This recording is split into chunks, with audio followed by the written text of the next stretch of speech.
Welcome. My name is Jacqueline Roberts, and this is my case study for EDL 51, Module 13. A good teacher turns bad. Stress at home creates problems at school.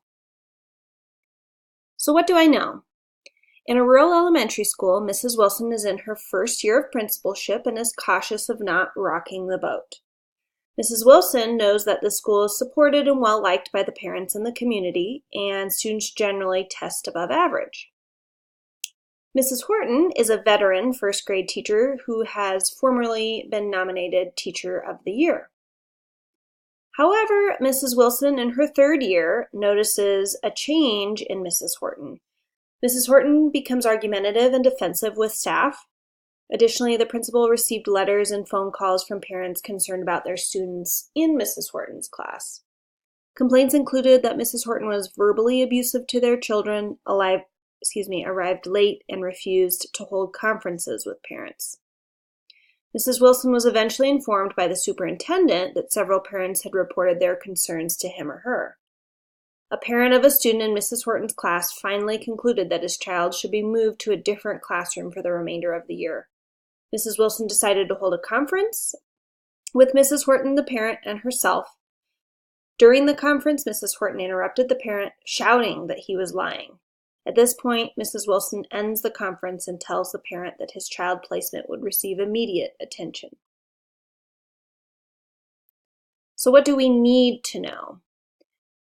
First, although Mrs. Wilson has heard from colleagues that Mrs. Horton was having a rough time at home, including her husband moving out, leaving her to raise two teenage sons alone, Mrs. Wilson never confirms this.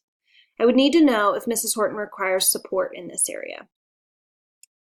After parents first started to complain that Mrs. Horton was verbally abusive, arriving late, and not willing to hold a conference, did Mrs. Wilson ask Mrs. Horton about this?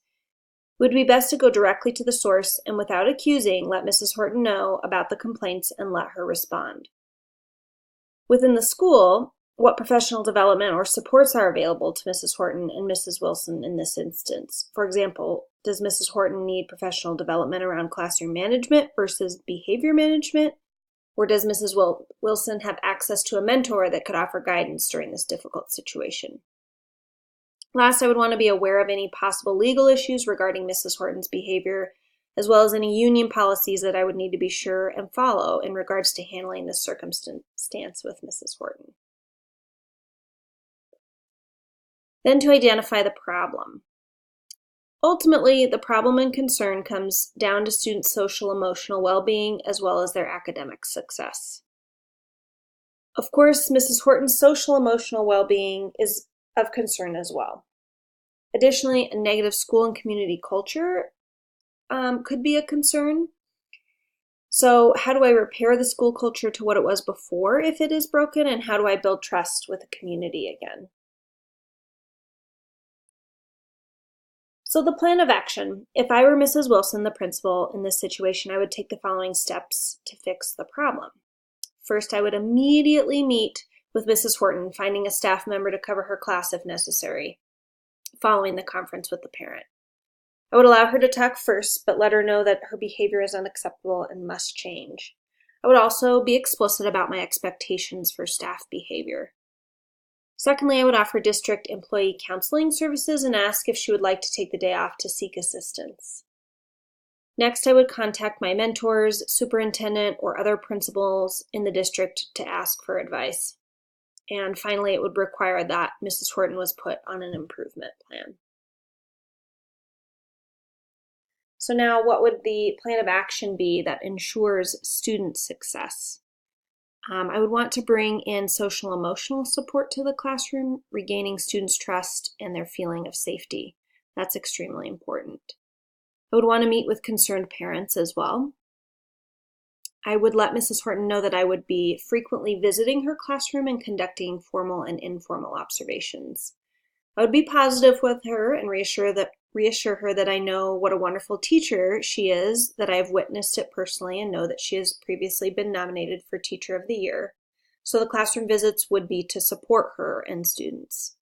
Additionally, I would make sure to tailor professional development for staff and individual needs.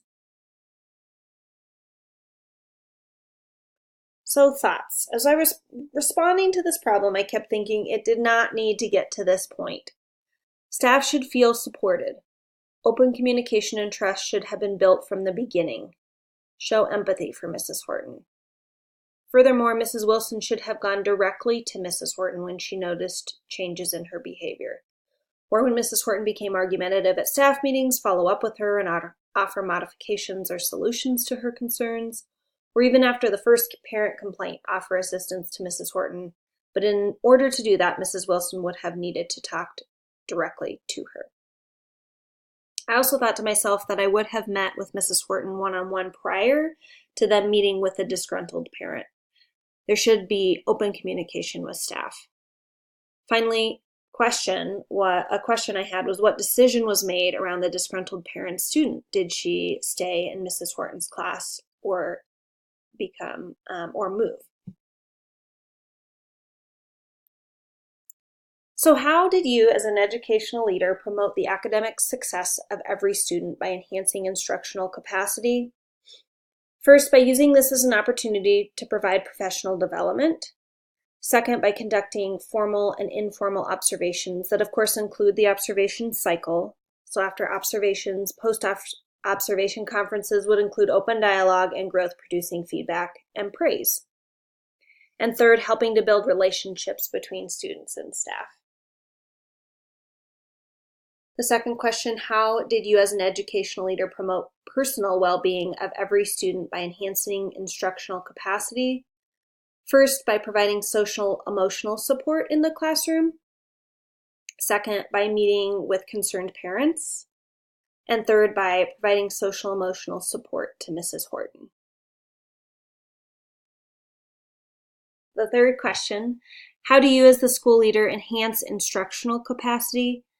First, by offering tailored professional development to individuals. Second, creating an improvement plan for Mrs. Horton. And third, by asking for help.